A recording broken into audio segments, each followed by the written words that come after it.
ಊರಿನ ದೈವಸ್ಥರು ಮಾಡುವ ನಮಸ್ಕಾರಗಳು ಮತ್ತು ನಮ್ಮ ದಿಂಡಿಯಲ್ಲಿ ಸಾಧರು ಸರಳರು ಪಾದಯಾತ್ರೆ ಮಾಡುವತಕ್ಕಂಥ ಎಲ್ಲರಿಗೂ ನಾನು ಮಾಡುವ ನಮಸ್ಕಾರಗಳು.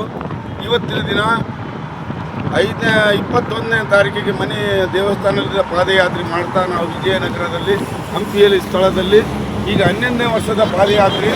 ಪ್ರತಿ ವರ್ಷ ಆಷಾಢ ಮಾಸದ ಒಬ್ಬರು ಹೋಗೋಕ್ಕಾಗೋದಿಲ್ಲ, ಒಬ್ಬರು ಇದಿರಲ್ಲ ಅಂತೇಳಿ ನಾವು ಪಂಡ್ರಾಪುರಕ್ಕೆ ಮತ್ತು ಹಂಪಿ ಆಷಾಢದಲ್ಲಿ ಜ್ಯೋತಿ ಹರಿಸೋದ್ರಲ್ಲಿ ಪ್ರತಿ ವರ್ಷ ನಮ್ಮ ವಿಜಯನಗರದಲ್ಲಿ ಜ್ಯೋತಿಯನ್ನು ಹಚ್ಚಿ ಆಷಾಢ ಮಾಸದ ಮತ್ತೆ ನಮ್ಮ ಪಾಂಡುರಂಗ ಹೋಗಿದ್ದಾನೆ ಮತ್ತೆ ನಾವು ಕರಿಬೇಕಂತೇಳಿ ಎಲ್ಲ ಸಂತರು ಕೂಡಿ ನಾವು ಹೋರಾಟ ಮಾಡಿ ಭಗವಂತನ ಕಾಲಾಗ ನಮಗೇನು ನಮ್ಮ ಹಿಂದೆ ಏನು ಆಸ್ತಿ ಬರೋಲ್ಲ, ಬಂಗಾರ ಬರೋಲ್ಲ, ನಮ್ಮ ಸಂತರು ಅವ್ರ ವಾಣಿ ಬರ್ತೈತೆ, ಎಲ್ಲಿ ಹೋದರೆ ಸಂತರು ಎಂಬ ಪದವನ್ನು ಬರ್ತೈತೆ.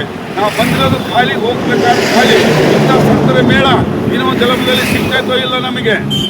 ಎಲ್ಲ ಪುರಂದರದಾಸರ ವಿಠಲವನ್ನು ಹೇಳ್ತಾ ಆ ಭಗವಂತನ ಹಂಪಿಯ ಇರ್ಪಾಕ್ಷದಲ್ಲಿ ಎಲ್ಲರೂ ಸಂತರು ಸೇರಿ ಸುತ್ತಮುತ್ತ ಹಳ್ಳಿಯನ್ನು ಸೇರಿ ಪಾಂಡುರಂಗನ ದೇವಸ್ಥಾನ ಇಲ್ಲಿ ಹಂಪಿ ವಿಜಯನಗರದಲ್ಲಿ ಮಾಡಬೇಕಂತೇಳಿ ನಾವೆಲ್ಲ ಸಂತರು ಸೇರಿ ನಾವು ಬಿಡ್ತಾ ಇದು ವಿಡಿಯೋ ನೋಡಿದ ತಕ್ಷಣ ಎಲ್ಲ ಬಂದು ಆಷಾಢ ಮಾಸದಲ್ಲಿ ದೇವಸ್ಥಾನಕ್ಕೆ ಜಾಗ ಕೊಟ್ಟರೆ ನಾವೆಲ್ಲ ಸಂತರು ಸೇರಿ ದೇವಸ್ಥಾನ